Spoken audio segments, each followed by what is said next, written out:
Ki dekhot jong ke yang dor bar thawan ki bakentup na kalyang persya bat kalyang sensar keleshim benta ha ke general discussion on budget ha ke bakila penpa ke jing sngau tenat na ke baydai bat karukam bha tengka jong ke sarkar hapo ke jing lam konrad kongkal sangma bat kila jing mudru ke sarkar ban phai kmat agi kat tu kani ki benta ke ben kam ban kentiu syo leng ba ke jing arab jong ke sarkar.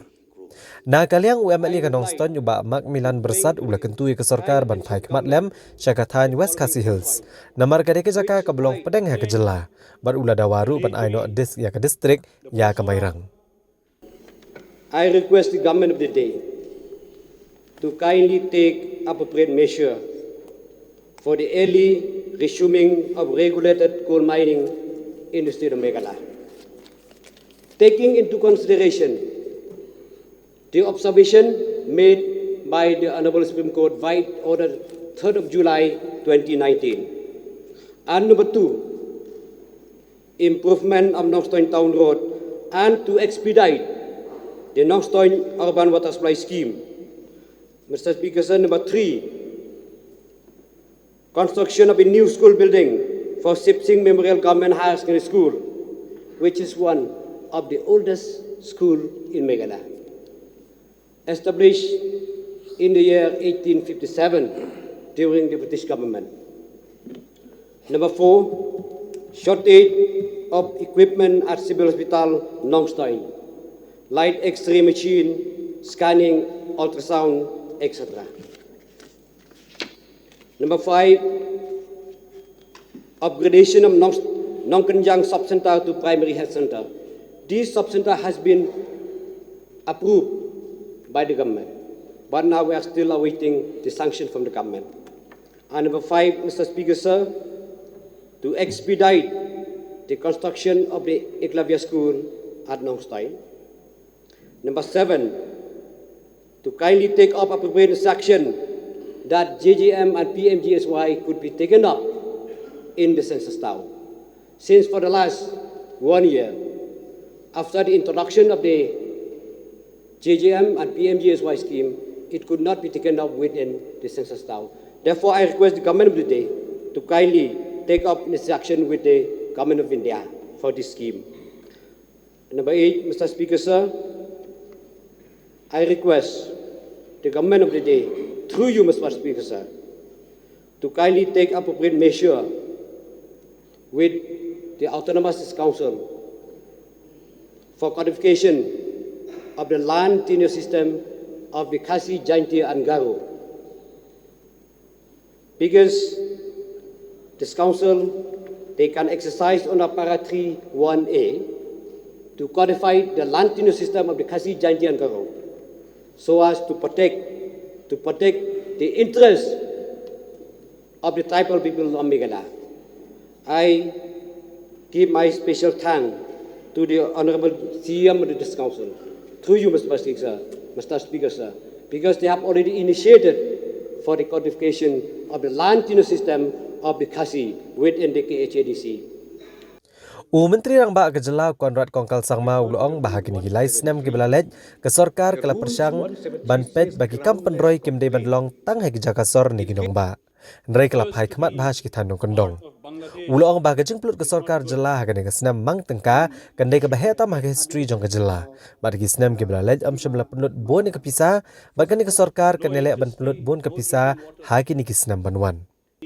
Ulong bagjela Assam ke bahaya Shiphausha ya kejela Meghalaya kalamang ban penlut 8,000 kelur tengka ban pentrikam ya ke Mahatma Gandhi National Rural Employment Guarantee Scheme. Nrai ke Meghalaya kan penlut kumba 1,000 pa kelur tengka ke bajannya rengkat bat kejela Assam. Menteri rangba ula pentip ba lamang arspa kelur tengka Shaka Chief Minister's Mobilization Support Program Mankershan yang sablak ngot kinong rep kejela hagni arsnam kibanwan. Ha kabaydai bat kakam jeng okai ulong bakalong kebadan kam bandon ki kamra ki basyongkun ki banla ban nyambun ngot ki beriau ki bawan kai sekejela kum kinong jeng okai bat ula kemilenti ba anla ban pendamno ya kejingtai ya kamariat bat kroboro. Visible on the ground, because as we go to some of the areas which are also available in social media, we see number of questions being raised by people in respect of quality of the work, and that should be taken cognizance of by all concerned, because that is where the responsibility of the authorities and the government comes to protect the interests of the people and to protect the interests of the state. It cannot be just ignored. That is one thing. I think I will not speak much on that, but then developmental disparities must be taken care of in an earnest manner. And I had stressed on many points, but one of the key areas which I stressed on a lot was the delivery mechanism, the overall governance, ensuring that the efficiency at which schemes are implemented must improve, and the benefits that go to the grassroots must reach in maximum amount and at the shortest period of time. So the overall focus on governance has been key for our government in the past 3 years. Another very important aspect of our work in the last 3 years has been the holistic approach. We have tried to see that our development programs should not be city or town centric. We realize that maximum population of our state lives in the villages and in the rural areas. And we need to ensure that just because we happen to move more in town areas and city areas, and yes, cities and towns do require the development also, but there needs to be a focus where it's holistic, there needs to be focus on rural areas, and there needs to be regional balance.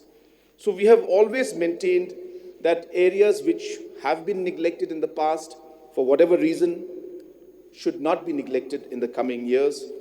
Whichever areas have been not given the importance in terms of rural development, those areas must be given importance. So these two key factors of ensuring that governance and efficiency improves and a holistic and a balanced development program takes place were one of the key drivers in terms of our governance work, sir.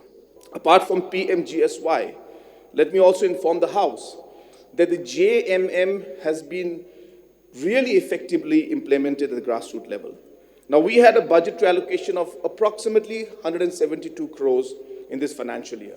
And as I said, we are among the top 3 performers, and this has seen an exponential growth in the last 3 years. If you were to convert the wage component of what we give under MGNREGA today to the people, it roughly comes out to rupees 17,000 rupees to every household, to every person who is working in the household. Now, sir, last year COVID has seen the farmers facing a lot of difficulty. Now, we have tried our best to help as many sectors as possible, but obviously it's not possible for us to cover all because the scale is too big and there are too many sectors that we need to cover. But we realized that the farming sector is one sector that needs, not only is our primary sector and needs as much support as possible, but is also a sector that can really lead to tremendous growth in our GDP and in the income of the farmers if we are able to focus on this area. Hence, we decided to come out with this Farmers Mobilization, Chief Minister's Mobilization Support Program.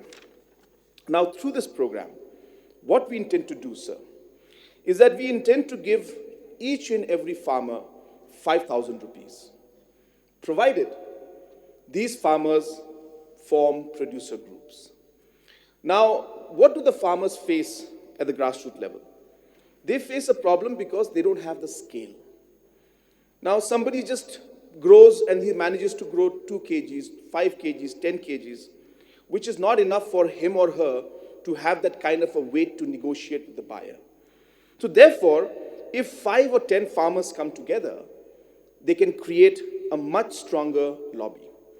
So this 5,000 rupees will be given to each farmer, provided you form a producer group, provided this 5,000 rupees given to every farmer will be used for the benefit of the group. So the individual farmers cannot take out the money for their personal use. It has to be used within the group. I'm happy to inform the House, sir, that in this budget I have laid down that in this financial year, we will be spending 100 crores to benefit 2 lakh farmers through the scheme. So I encourage all our members in this House, please encourage the farmers in your constituencies also to form these farmers groups so that the benefit can come. Next financial year, we will again target the rest of the 2 lakh farmers so that we will be able to touch overall 4 lakh farmers in our state within the next 2 financial years, and 100 crores has been sanctioned for this.